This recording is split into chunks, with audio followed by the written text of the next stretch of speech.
You're listening to iCannabisRadio.com.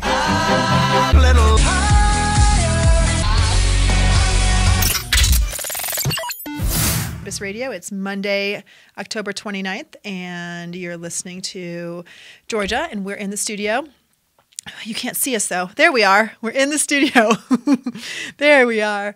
And I'm with producer Chris. What's up, Chris? How's it going? He's not mic'd. I always surprise him. And our intern, Sam. What's up, Sam? Hi, everybody. And, of course, Diesel. If you guys haven't seen Diesel, who is probably my official co-host, you can look on my Facebook page. There's a picture of Diesel. You know what? It's a week before the election, and I don't know about you, but I don't like answering my phone anymore.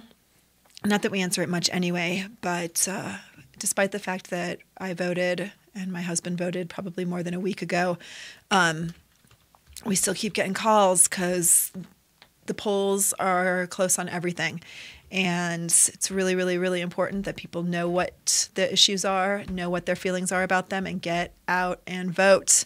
And tonight we're going to talk a little bit about one of the hottest topics in Colorado right now, of course, which is Amendment 64, the Regulate Marijuana Like Alcohol initiative that will essentially legalize/decriminalize possession for adults over the age of 21.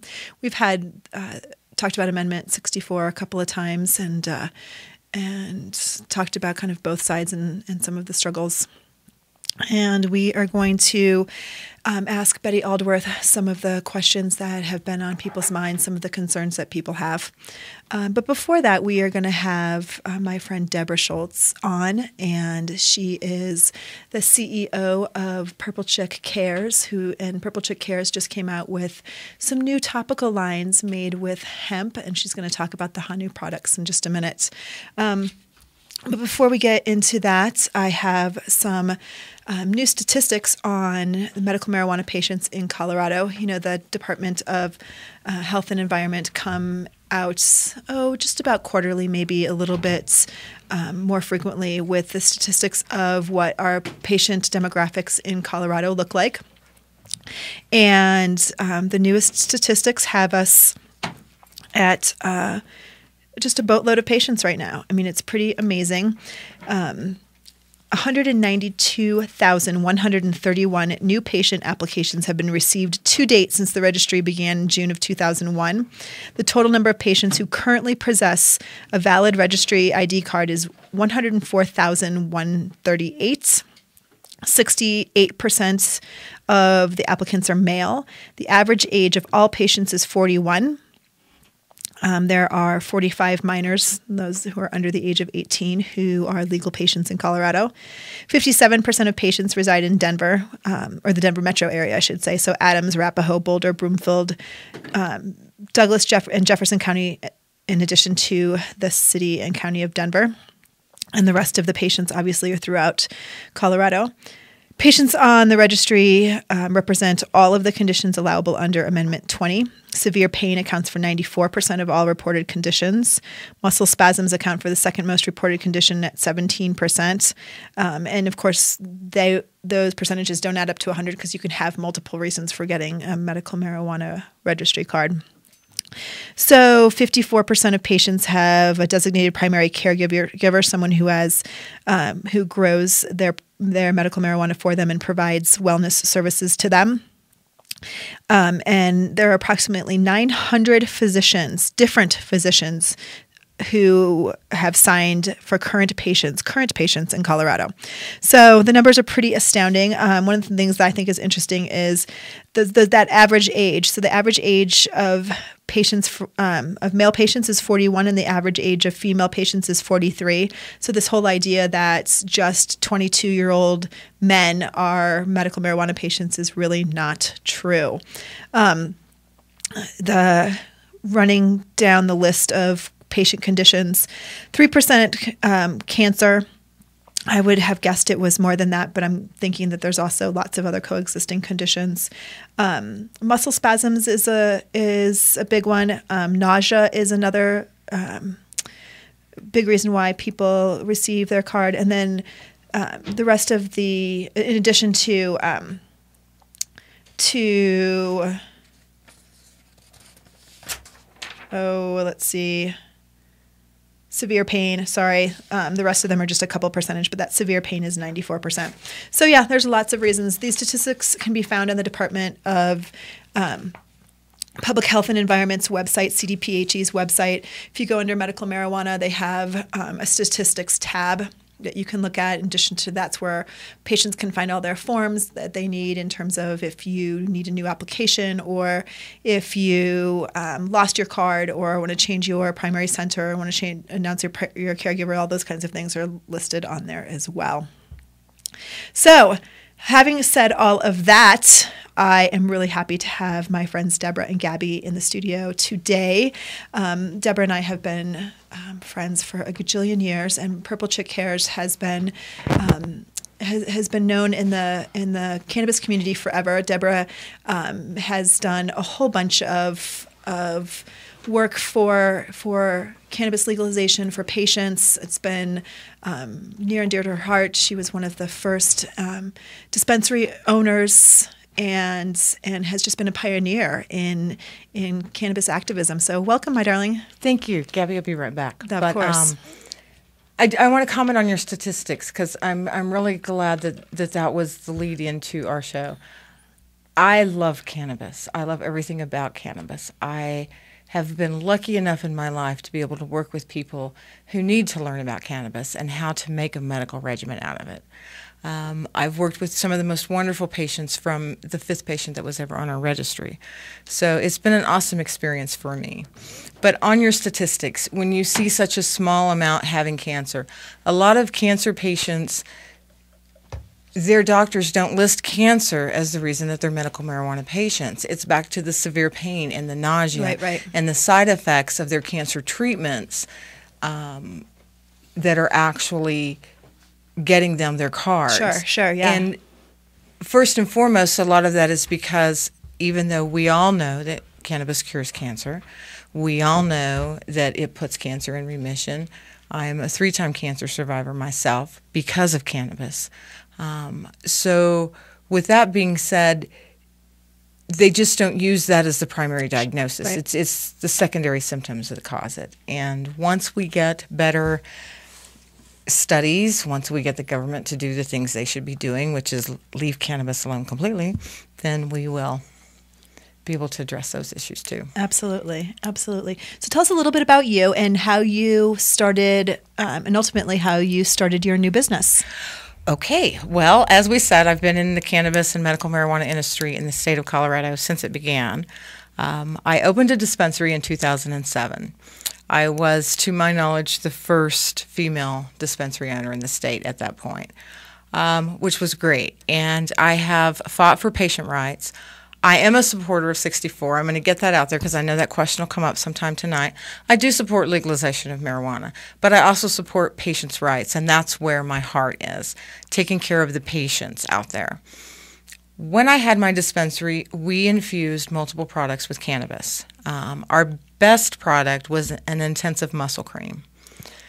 Well, what I have done through different research and different testing is discovered that I can take the cannabis out of my product and infuse it with hemp seed oil. I'm still getting my cannabinoid benefits. When you use a topical, you don't get high off of it. What you're getting is more of your CBDs for your pain relief and inflammation. So we took this muscle cream and some of our other products, and as I said, we took the cannabis out. We infused it with hemp. We've come up with what we now call the Honuu body care product line. Honuu, for those that do not know, is the Hawaiian sea turtle. And we chose Honuu as our logo for these products because of what it stands for. It stands for long life. It stands for humility. The main thing that I really like about Honuu is that it stands for mana, which is the spirit within. And that's what we all have to address in any kind of healing, is that spirit within as well. And it symbolizes all of the girls that have pulled together with me at Purple Chick Cares to put out this product line. So we have an intensive muscle cream on the market. We have a massage oil in a roll-on bottle so that you can really concentrate on that spasming muscle. I like to combine my words. I was going to say, let's actually make that a word. I like that. Yes, I do. The spasming things you have going on in your body. Well, and I want to explain. Can you pick up the massage, the roll-on in particular? So it's not like a roll-on deodorant. It's not big. It fits in your pocket. It fits in your purse. It fits in your shirt pocket. So it's apparently easy. it fits in your boob. Well, according to what that was. See? That's fascinating. Yeah. Fits Is right that on in the your camera? boob. Sorry about that, guys. For all the world to see. Anyway, but you really can just focus on, because I have this product and I use it. You can focus on that acute area, and you can actually use the roll-on to apply pressure. So you're applying the oil and the pressure at the same time, and it feels really nice. Right. Just as a sold user. And then this is our muscle cream. You can find this product, I'm proud to say, MMD of Colorado at 2609 Walnut. Yeah. Is that correct? Yes. Was the first dispensary in the state of Colorado to carry this product. Oh, they rock. They do rock. Always ahead of the curve. Now, we are now in 7 stores across the state. Excellent. In Boulder, MMD, in dispensary in Colorado Springs. Mm-hmm. We're also in North Glen at Physicians Preferred Products.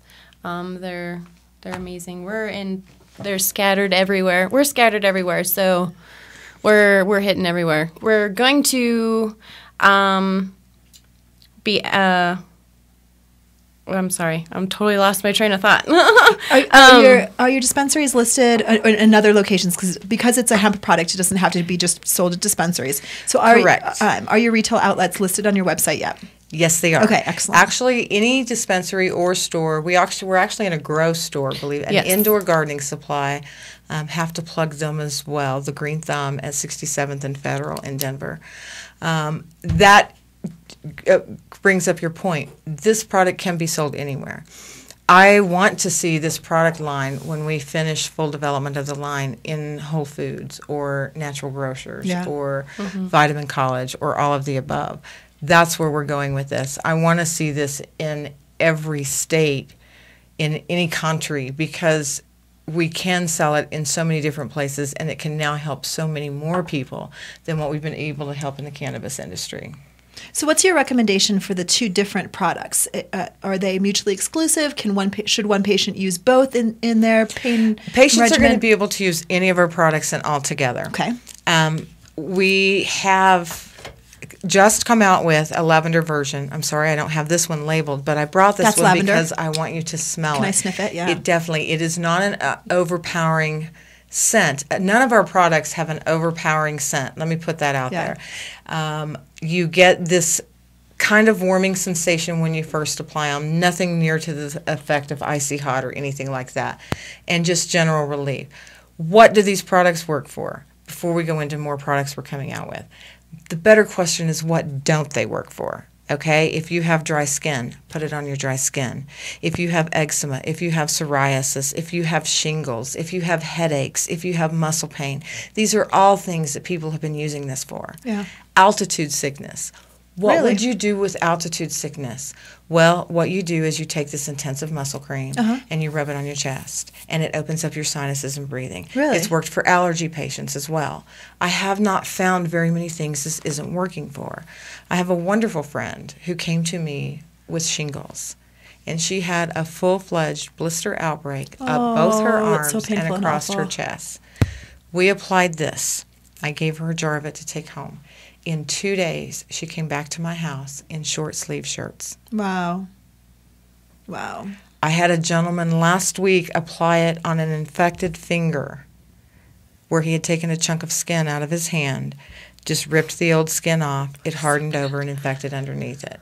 He put this on. What is with your friends? Like, I'm going to stop hanging out with you. They have so many awful things, these poor people. But he put the butter on. In 2-day period, he had put it on about 5 different times. I said, how's that finger doing? He said, the hard skin has come up and the infection's drained out and now it's healing. Wow. The product works for so many different things. You know what? Can I, for just a second, I want to explain a little bit about the consistency as soon as I sniff this. So the consistency, I think, is really interesting that It's called Honuu butter, but it's not like a lotion. I mean, it's a lot firmer than that. Exactly. And so when you first use it, I mean, this isn't lotiony, okay? But as soon as you rub it on something, then it becomes soft expands. and pliable It and melts malleable. like butter. It melts like butter, exactly.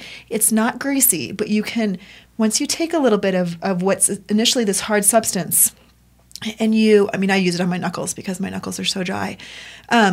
It really, really just smooths right in, moisturizes, and this isn't even a painful thing. I mean, I'm not even using this therapeutically. I'm using it because my knuckles are really ugly, and it's so lovely. But we have people that use it for just that, cuts and scrapes on their Yeah, it's hands, so dry lovely. skin. I got an oil burn on the top of my So you've been hanging hands. out with her. Well, no. Weird things start to happen. I mean, I was at my house, and I got an oil burn on the top of my hand, and I thought to myself,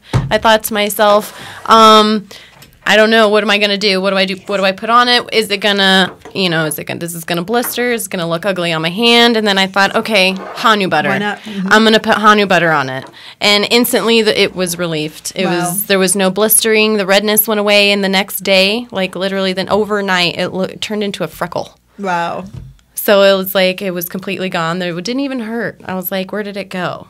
Where did it go? One of the things that I like about this product also, especially in the cannabis world, is I can't tell you how many people come in and they're so enthralled with the cannabis topicals. And invariably, once a week I hear, my elderly mom who lives in Arizona, or better yet, lives in Florida, Texas, would love a product like this. Well, you know what?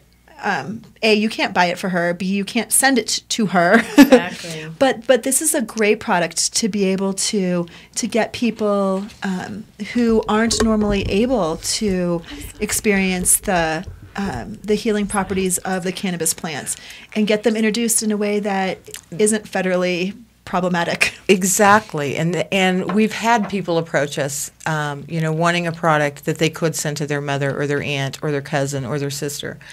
I have a sister in California who has never used marijuana in her life and never will, but she loves this product because it works for her different issues. And her husband, he's the one with the infected finger, brother-in-laws. So, Gotta love him. So, it's working for so many people. What is in this product that works? This product is 100% all natural. Organic shea and cocoa You can pronounce butters. everything that's on the label. You can. There's no laurelates and sulfates and sterolates and all of the artificial preservatives. We have a powerful combination of essential oils. Essential oils have been used for so many years. They come from a plant that God or whoever put on this planet when they created this planet, or it just started somehow, but we won't go into that part. Yeah, let's actually. It's all natural products. Right. And you take these oils, and when you can put them in the right combination, right, you get all these different healing effects from eucalyptus and wintergreen and peppermint.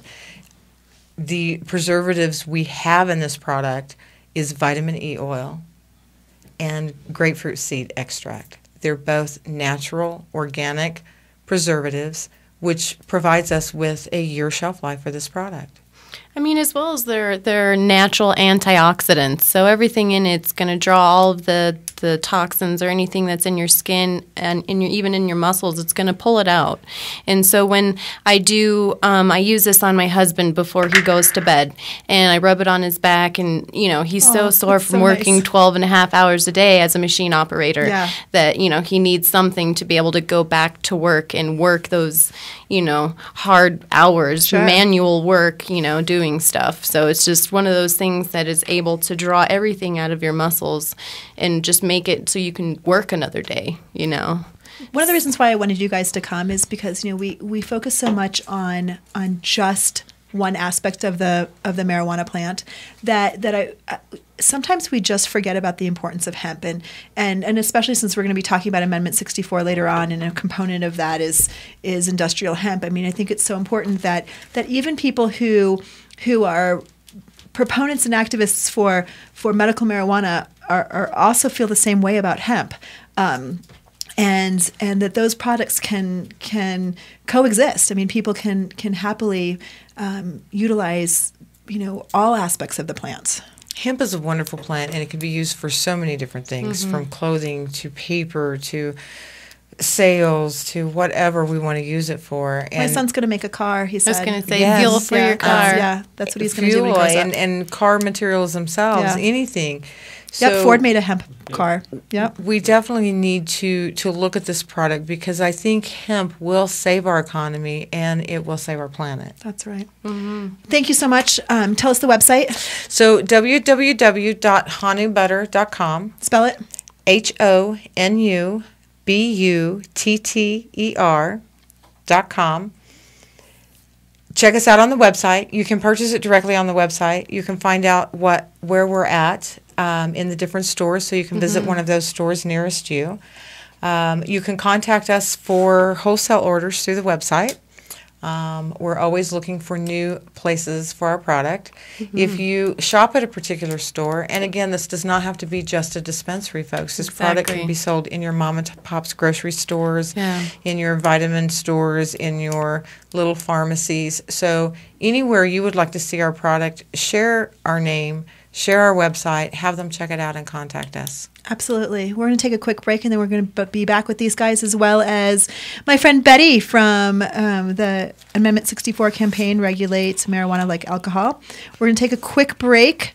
I would like to thank our friends at Noto Urban Garden Supply, who are fantastic sponsors of iCannabis Radio and the Monday Night Show. They're located at 1330 27th Street in downtown Denver, just about 4 blocks northeast of Coors Field. They're a fantastic grow store, whether you are a hobby cultivationist or have a big commercial grow. Ask our friend Levi, who manages the store, exactly what you need when you're having problems. Also, remember that they have free compost tea. All you have to do is bring your own container in, and you can have pretty much as much of the stuff as you want. While it smells gross and looks gross, your plants love it and they need it. If you don't know why or how, another good reason to go see our friends at Noto Urban Garden Supply, and they can tell you why your plants need that kind of nutrients and how much the plants need. Feel free to check them out on the web, www.Noto Urban Garden Supply, and we're going to be back in, like a minute. Bye. Are you a medical marijuana patient or interested in finding out how to become one? Contact Mile High Wellness, where your care is our concern. Conveniently located on Hamden and Tamarack in the Whole Foods parking lot behind Proof of the Pudding, Mile High Wellness offers a wide variety of edibles, hashes, and some of Colorado's top strains. Mile High Wellness, where your care is our concern. 3525 South Tamarack, Suite 110, on the corner of Hamden and Tamarack. 720-382-8516. Mile High Wellness, where your care is our concern. I'm Gary Johnson, and you're listening to iCannabis Radio, and I want to say, talk it up, Colorado. Hi, pretty. Hi, how's it going? We're back. Welcome, Biddy. Sit on down, sister. Thank you for listening to iCannabis Radio. It's Monday night, and you know what? I have such hot friends. It's really fun. I love it. We are joined in the studio by Betty Aldworth from Amendment 64, the campaign to regulate marijuana like alcohol. Yes, ma'am. And you are crazy. I know. This is the last week before the election, and I cannot believe that you were able to spend some time with us. So thank you. What are you saying? I don't look like I've slept? No, actually, you look fabulous. I just know how much you've had on your plate, and you've been double and triple booked. And thank you so much for being here. I appreciate it. Oh, it's my pleasure. I'm so glad to be able to come on the show. Probably because we're a couple blocks from your house. That helps. That helps. So again, thank you. And I have some real specific things that I want to talk about, because here we are a week before the election, and despite the fact that there have been a lot of people who have voted early, and there is a boatload of crap talking right now, and I feel like people are amping up their advertisings, and it's getting more and more negative, and I feel like I need to address with you some of the concerns that people have about 64. Absolutely. Because as a parent, I get really bothered when people use our children to somehow scare people into voting a certain way rather than using facts. Mm-hmm. However, having said that, Not up to me to defend 64. I want to give you the opportunity to do it. So I went on the No on 64's website. Uh-huh. And just so you guys know, too, I contacted No on 64, and granted it was short notice, but gave them the opportunity to at least provide a statement to us, said pretty blatantly, we are definitely on opposite sides of the marijuana issue, but if they wanted to provide a statement to help us understand their point of view, I was more than happy to read it word for word, give them the opportunity. Now, like I said, it was kind of last minute. I haven't heard from them yet, but so this isn't as one-sided as it would appear. However, I am pretty biased. Sure. So, all right, so let me grab their stuff. The No on 64 website, the opening page has a picture of these gorgeous children. They're all about elementary school age, come in all shapes and sizes. Beautiful, beautiful kids. Mm-hmm. And it says legalizing marijuana is wrong for Colorado. And they have some myth pages. Mm-hmm. I'm sure you've read every single one of these. But I I kind of wanted to go through. Sorry, I mean, I can't really. No, some of them are really hard to not laugh at. Some of them are really hard. So why are so many reputable organizations and community leaders opposed to Amendment 64? This is one of their facts pages. Amendment 64 would make Colorado the first state to establish a constitutional right, and that's in quotation marks, to grow, transport, and sell marijuana for recreational use. True that. I'm sorry. It has been a really long time. I was up at 5 a.m. for my first interview. That's okay. I just read this. You can just nod. You can just, yes. Nodding on the radio is tough. Essentially, yes. Essentially, yes. So it says it's truth. Harms our children. And it says thousands of studies document the harmful impact of marijuana on our teenagers and young adults. Smoking marijuana permanently impairs brain development, leads to negative behavior changes, impairs their ability, and contributes to depression and suicidal thoughts. Teenagers are more likely to develop problems with marijuana abuse, which accounts for 67% of the adolescents in substance abuse treatment programs in the U.S. It's estimated that over 800,000 youth meet the criteria for marijuana addiction. Okay, so can I just jump on in? I would love that. Okay, great. So the first thing that I'd like to say, Georgia, as you well know, nobody believes that youth should be using marijuana. Thank you. And as a person who is responsible for participating in the raising of healthful, smart kids who can make good decisions in Colorado, I believe that as strongly as anyone. Now, there is reason to believe that, based on a recent study out of New Zealand, that marijuana is either causal or correlative with an eventual slight decrease in IQ. 8 points. 8 points. For some of us, that's a lot. Yes, well, I suppose it depends on how many points you started with. Right. And listen, that's a legitimate concern. But again, we're looking at a handful of different things here. So I want to point out with that particular study, which is mentioned several times on their website, although their website is low on citations, as some of us have noticed. Really low. Really low on citations. That same study concluded that marijuana use by adults is relatively harmless in terms of brain function. And let's not forget that. And what we're talking about here is adult use in Colorado. Amendment 64 is specifically addresses adult use. And one of the advantages of Amendment 64 is that we might be able to take a different approach to dealing with youth use in Colorado, because marijuana prohibition has completely and utterly failed to keep our kids, our families, and our communities safer.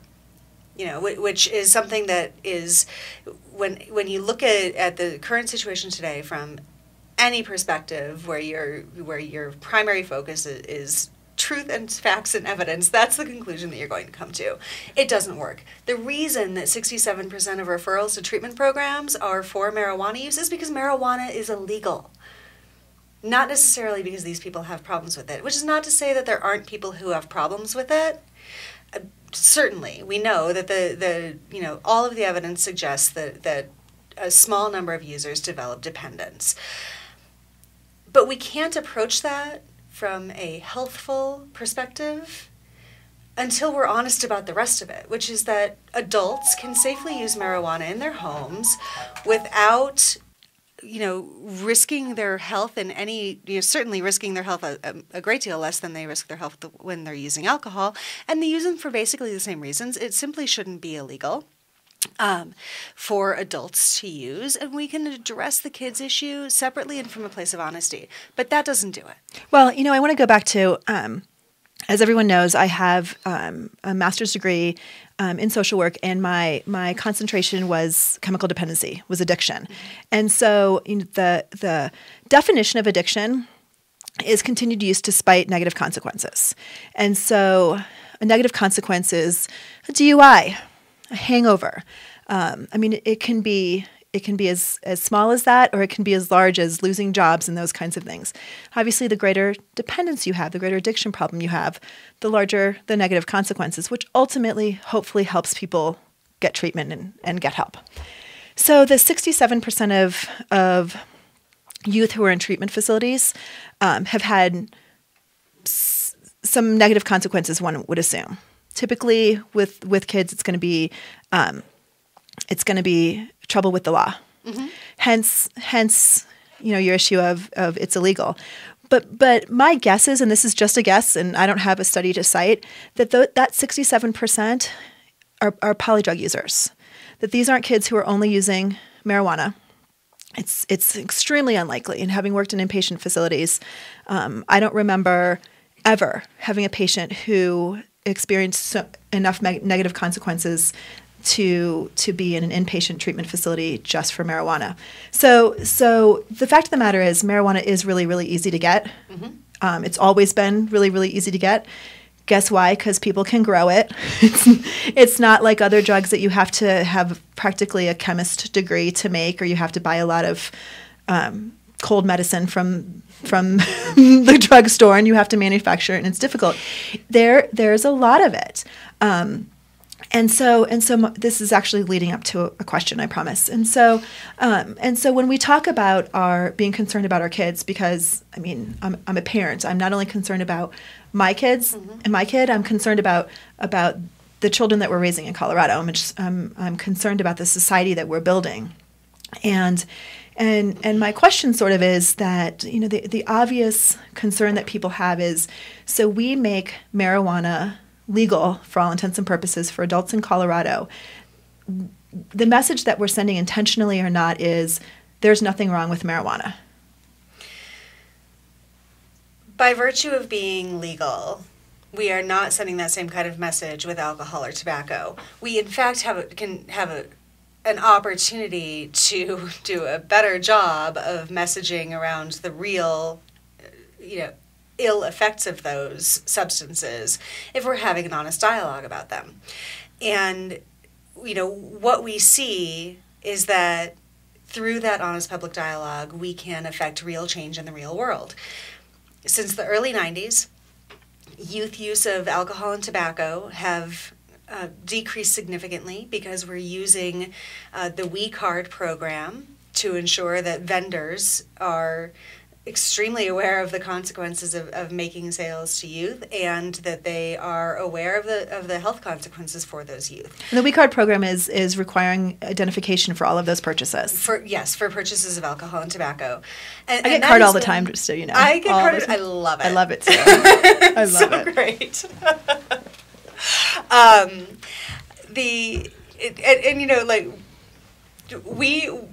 We are clearly over the age of 21, and definitely. We get carded. Yeah. The employing those sorts of tactics at the point of sale, very effective, because right. It also reminds adults that, hey, I've heard that alcohol and tobacco are bad for youth, and I should do my best to keep this out of their hands. Since 2005. We have seen a 23% reduction in youth alcohol use in Colorado, twice the rate of the national average. And that's not because we made alcohol illegal. That's because we've been having a robust public dialogue about the real dangers of alcohol, talking about how, in moderation, in a person's home, or, in another safe space, alcohol use doesn't have. It's not so horrible. It's not so horrible. It should be illegal. Right. It's not so horrible. It should be illegal. Well, frankly, neither is marijuana. However, we really need to ensure that we're having a conversation with our kids about the dangers of marijuana, and frankly, talk to them about the reality that if they get busted, they might not be able to get student loans. They might have further consequences down the road. And that, in and of itself, is a significant enough reason to encourage them to not use marijuana until they're adults. But then there are also these potential brain effects. Oh, and one of the things that I meant to mention is that the most recent research does not suggest in any way that marijuana contributes to suicidal thoughts among anyone. Right. That's actually antidepressants that are prescribed by physicians. Precisely. Let me just interrupt you for just one second because we're going to take a quick break.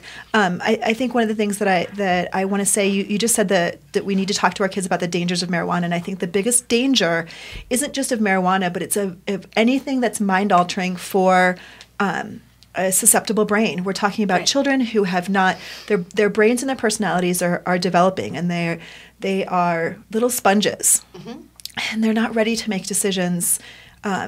Psychologists, psychiatrists, physicians would all say that at that age, under the age of 21, under the age of 18, you're not prepared to make decisions on using mind-altering substances.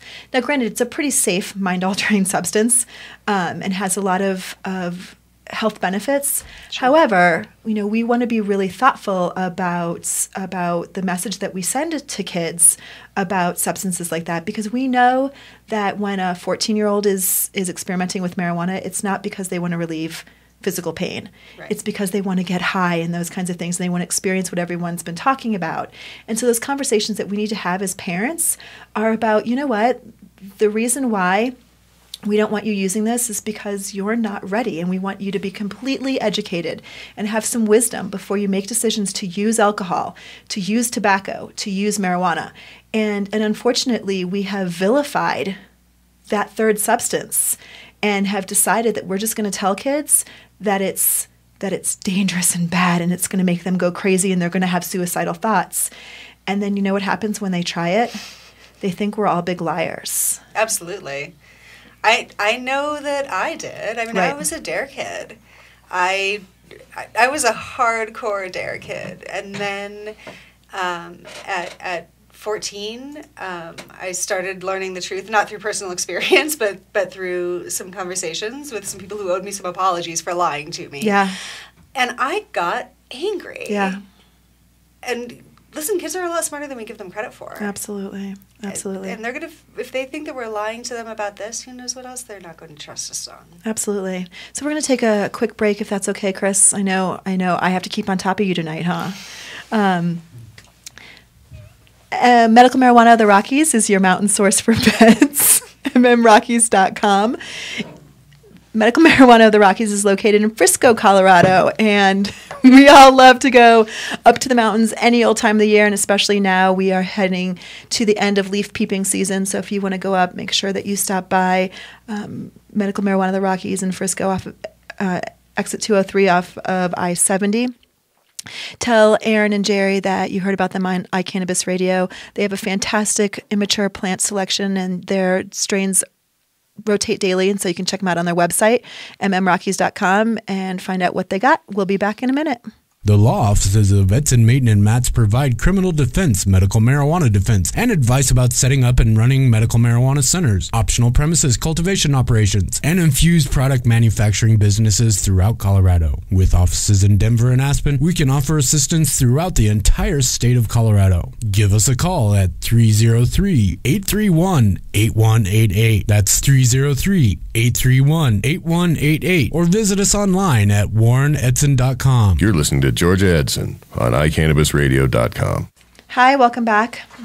We are here with Betty Aldworth from the Yes on 64 Regulate Marijuana Like Alcohol campaign. And we were just talking a little bit about the No on 64 campaign, which for all intents and purposes was pretty quiet up until recently when they started to really amp up their campaign. I think that they were concerned about polling numbers and recognized that the citizens of Colorado were really freaking smart and recognized that it was about time to take advantage of tax and regulate approach to marijuana. It's been working so well with the medical marijuana that let's move forward and be able to open it up to recreational users. And so with some help of some famous voices, in my mind, some hypocritical voices, they have had some movement forward in getting some of their anti-64 words heard. And so I wanted to go through their website is really interesting. As you mentioned before, Betty, there's not a lot of citations. There's a lot of this is a fact and this is a myth, but unfortunately you don't necessarily know where the facts are coming from. And some of them are bothersome. I mean, kind of scary. One of them that they talk about in their truth myths busting section is that Amendment 64 will promote increased use. The more available and lower the perception of risk of the drug is, the more likely young people are to use the drug. All experiments with legalization have led to increased use. All experiments with legalization have led to increased use. For example, in Alaska, where personal use was legalized for adults, the rate of Alaskan teenage marijuana use was double that of the rest of the nation. Sorry, the 17 youths that are in Alaska are smoking a shit ton of pot. It's not funny. I'm sorry, it's not funny. I don't want kids smoking, but it's just it's funny to me that they pull out these particular statistics. I'm not being fair and balanced, and I recognize that. We're just going to move forward. To move on with the rest of their concern, since the change in marijuana laws in 2009, suspensions for drug violations at Colorado's public schools increased 45% over the past 4 years. Expulsions for drug violations increased 35%, and referrals to police increased 17%. Drug policy experts believe that among the most vulnerable group, the ages between 12 and 25, marijuana use is projected to at least double. I would really like to see where they're getting those numbers from, for one. I mean, fine. What drug experts? They're... It says the. Okay. You know, I'm unfortunately not all that well versed in in what happened in Alaska.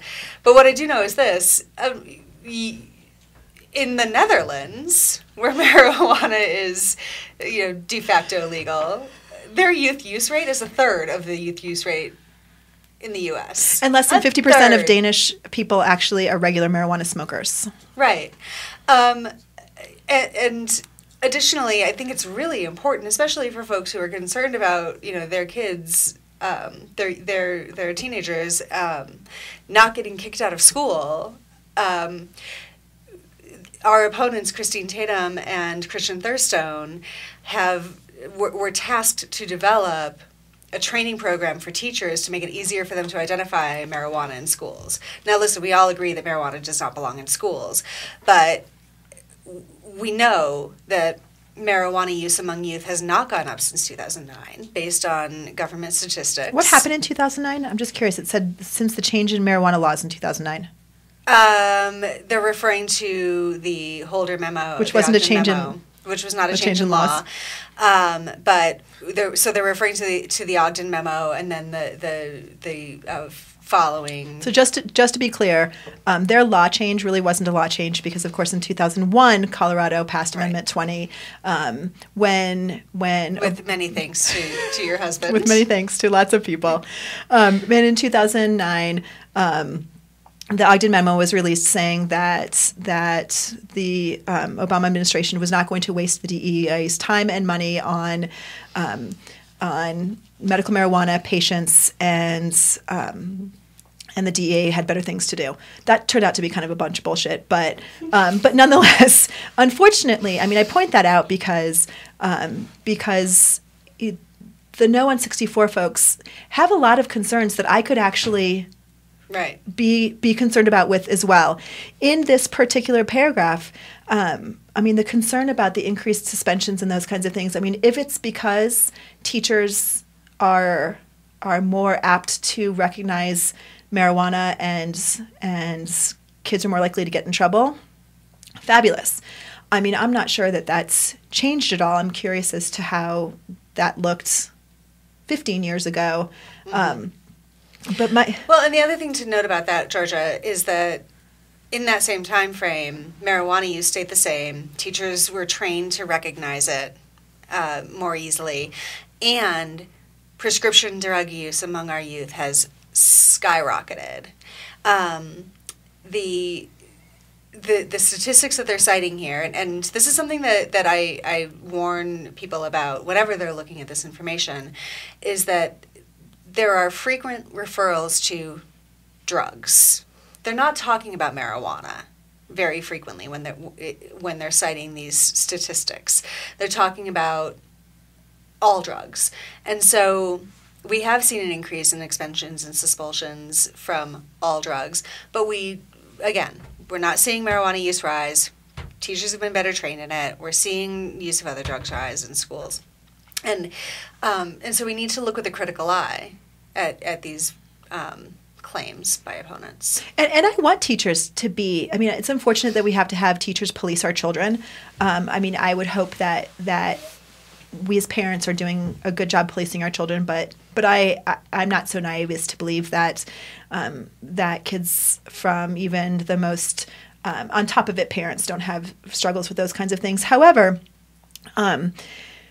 you know, the struggles that I think I'm having right now are you know, that the inability to connect, regulate versus what we have now. I mean, if there's an increase in marijuana in schools, if there is, and the No on 64 people would lead you to believe it's because the legalization of medical marijuana, that kids are able to get marijuana more easily, and they would say that the No on 64 folks would say that, well, of course, if it's going to be legalized for recreational users, all the more ability for kids to, I'm assuming, steal marijuana from their parents. I'm assuming that's their concern.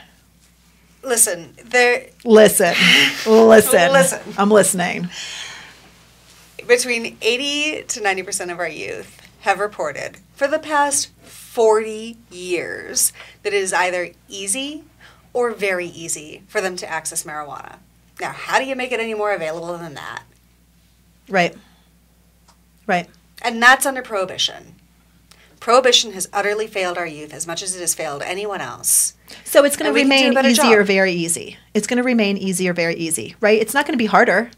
What would make it harder is if parents locked up their personal stash in a safe 100% of the time. Yeah, and their personal stash of alcohol and their personal stash of prescription pills. I mean, and their, you know, and put gates around their pools and made sure that handles on pots were always facing in on the stove. I'm for all of those, right? Corners are round. I'm for all those things. I'm for all these things. Oh yeah, I mean, and let's educate our kids, like, you know. If the gates of the pool is open, don't go jump in the pool unless there's an adult around. Right. It's the same kind of thing, no matter what we're talking about when it comes to something that we don't want our kids to get their hands on. So children will pay the biggest price for marijuana legalization. Children are already paying the price for marijuana prohibition. And it's not just the kids who currently have access to... That's a soundbite. Explain that. It's a great soundbite, but explain that. The fact of that... So there are a handful of different ways in which this is true. And the first that I'd like to talk about, because it's the most important to me personally, is criminalization of parents. We have a situation in Colorado where 10,000 adults are criminalized every year for simple marijuana possession. Those people are disproportionately black or brown, and they are disproportionately impoverished. In addition to being a grossly unjust policy, It is a policy that that causes a criminal record to stick with an individual for their lifetime, and that is a drug arrest. And one of the most offensive things that our opponents do is minimize the impacts of that drug arrest. Because when a person is saddled with a drug record, they lose future access to jobs, they lose future access to housing. Landlords can easily look that up on the internet. Current housing issues. They might have current housing issues, they might lose their current job. They might not be able to they might lose access to their student loans if they're currently in school.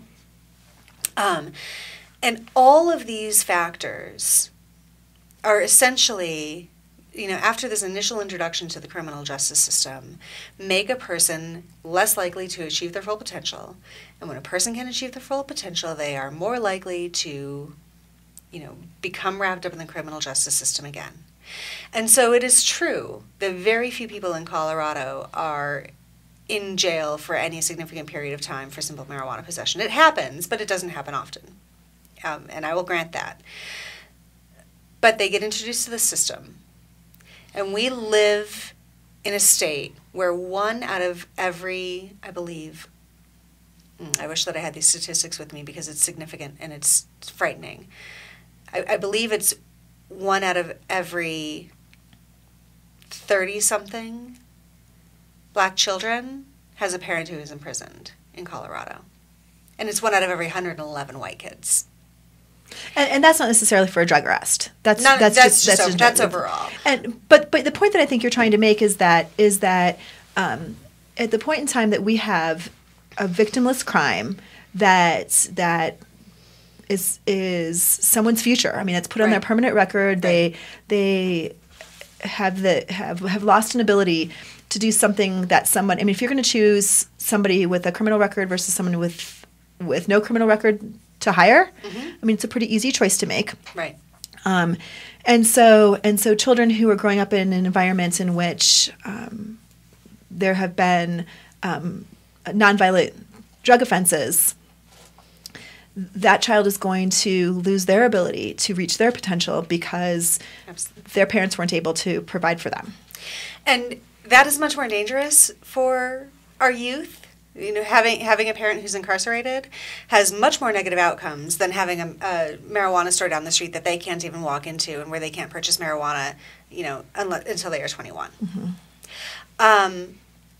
Additionally, and you're the expert on this, not me, but we're just not having an honest public health dialogue because prohibitionists are holding on so hard to their positions regarding,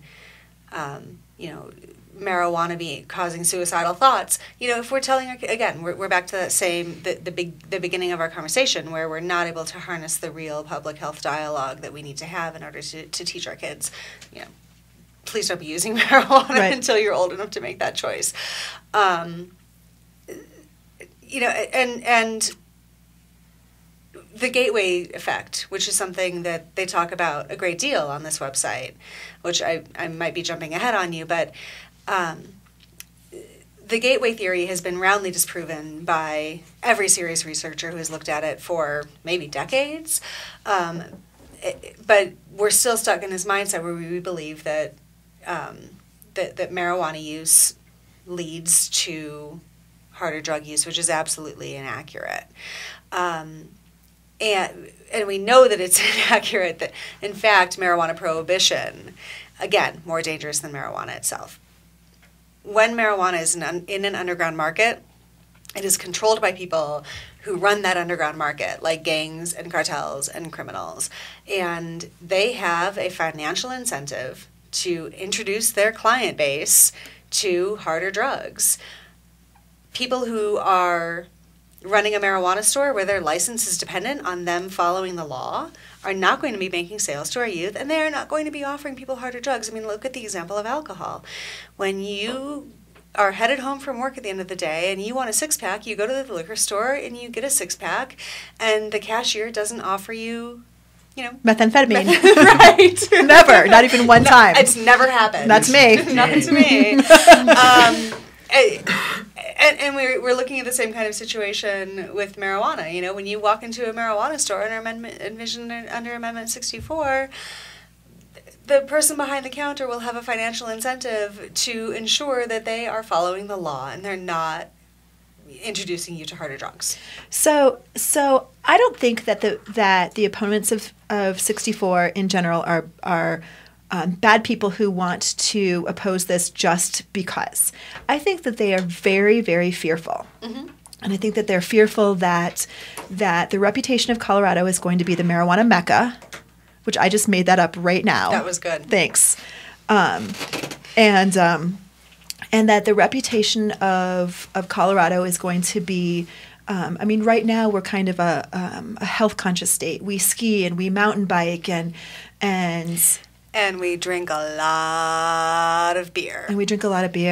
So, but in the mind of at least what I've heard from the No on 64 folks, mm-hmm. There's a chasm between the problems of alcohol and the problems of marijuana. I mean, alcohol, it's legal and it's relaxing, and certainly if you drink too much, it's problematic. But marijuana is really, really, really bad. I mean, that's what I get from the No on 64 folks.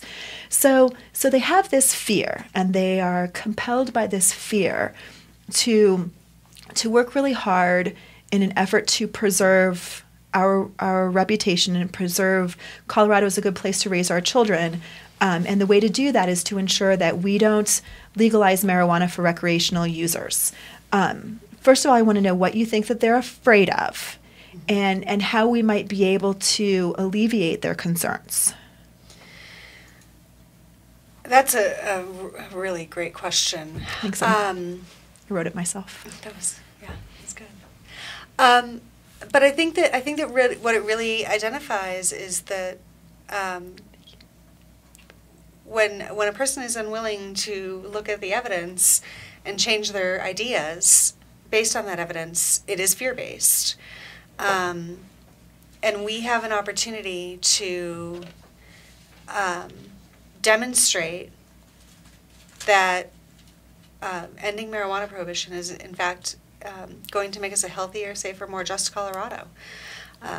And I honestly don't know what we can do to change their minds before we're able to demonstrate through evidence, after a handful of years of implementation of Amendment 64, that in fact we have done a good job by our communities by disempowering cartels and stopping the criminalization of adults.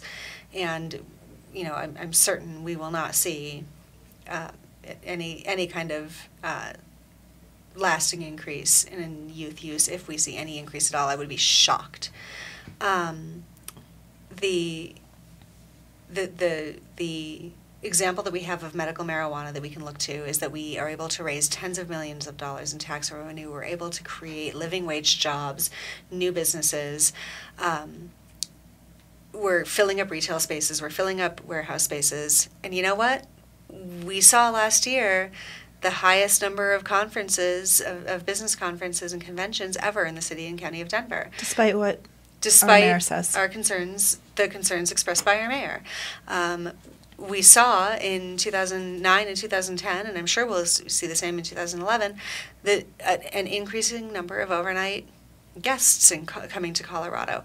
And that doesn't change because we have thousands of or hundreds of microbreweries or the Great American Beer Fest here. We're still viewed as a great place to come with your family and visit and get outdoors and engage in these activities. And that's not going to change because Amendment 64 passes. You know what I wish? Thank you very much. You know what I wish? I really wish that we were having this discussion with the No on 64 folks outside of their campaign and this campaign. I wish that it was sitting down, having coffee, and talking about our fears. Because the fact of the matter is, you know, I'm really concerned about raising my son. It has nothing to do with marijuana, but I'm concerned every decision that I make when I vote, every decision that I make where we live and where he goes to school and all those kinds of things are in the hopes that my son grows up to be a strong, productive member of society in Colorado, and that's important to me. Right. And I don't know anyone who is working on Amendment 64 who doesn't want that same thing for the future of Colorado, and I'm sure that people who are afraid of this want those same things. Right. And if there was a way that dialogue could happen outside of this very polarizing election, I think we'd find a lot of common ground. And there are certainly, I understand, the concerns of a mom who saw her son battle addiction. I totally get that. This is not about that. This No, isn't it's about not. her. This would not have changed what happened to her son. It wouldn't have. It wouldn't have affected it. And so, I know her reaction is because she doesn't want that to happen to another kid. So be really thoughtful. We, as I said, are about a week away from Election Day, and I want you to think really hard about what you want your society to look like, from voting for the president to looking at voting on Amendment 64. For those of you in Fort Collins, 301 is the way to bring back regulation to your community as well. Taxing and regulation works. It's worked for medical marijuana, and it can work for recreational as well. I want to thank my guests, the ladies from Purple Chick Cares. Thank you very much. You guys are wonderful. Betty, as always, thank you so much. If people want information, I told them how to get in touch with the No on 64. How do they get in touch with your campaign? RegulateMarijuana.org, and we're really in the home stretch here, and it's close. The latest poll had us at 53-43, but that's just a poll, and our opponents are raising enormous amounts of money every day, and they're putting more and more ads on the radio. So we really need to be reaching out to voters, doing everything we can. I hope that people in support of Amendment 64 will pick up the phone, make some phone calls on our phone bank. It's incredibly easy. And we're also sending people out to their precinct locations on Election Day with some informational cards that they can hand out to voters, because that's our last chance to reach them. Absolutely. Thank you so much. This week on iCannabis Radio, tomorrow night, we've got Sexpot Radio from 8 to 10. American Weed Realm Radio is on hold for a little while. You can keep watching reruns on our website.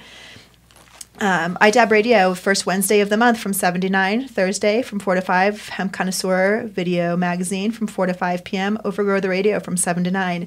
Next week, of course, is the first Monday of the month, and that means it's Glass Monday, so don't miss it.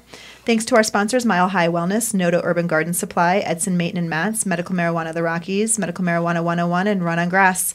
My name's Georgia. You've been listening to iCannabis Radio. See you next week. Let's face it, rules and regulations are complicated, especially in the field of medical marijuana. Let Medical Marijuana 101 help you get through the compliance process. We can also explain to you your employment requirements, your employees, and your business. But our work doesn't stop there. Our experience in cultivation ranges from the design of grow rooms to the diagnosis and resolution of grow problems. Visit us at www.medicalmarijuana101.com or call 303-388-7706. That's 303-388-7706. Are you a runner?